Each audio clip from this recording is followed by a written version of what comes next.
Hey guys, welcome back to the Easy Tech Steps channel. In this quick video, I'm going to show you exactly how to change the default app for any file type on your Mac. You only have to do this once, and it'll remember it forever. First, find the file you want to change the settings for. For example, I have a raw image file here. Normally, when I double-click this, it opens up an Evoto. Now, don't open it just yet.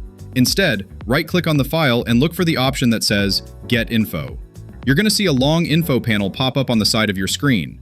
You don't need to worry about all the technical stuff at the top, just scroll down until you see the section that says Open With. If it's collapsed, just click the little arrow to expand it. Right there, it shows the name of the current default app. Click on that drop-down menu and pick the software you want to use as your default from now on. For example, I'm going to choose Photoshop here. These are just the apps installed in your Applications folder. Now, this is the most important step, so pay attention. After you pick the app, look right below that menu and you'll see a button that says Change All. You have to click this button or else it won't apply to all the other files.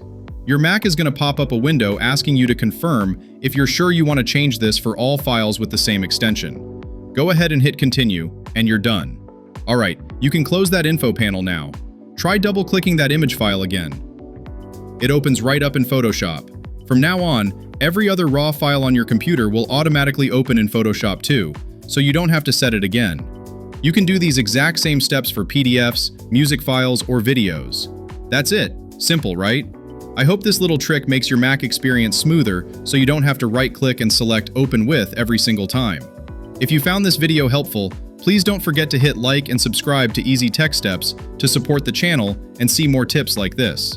Thanks so much for watching, and I'll see you in the next video.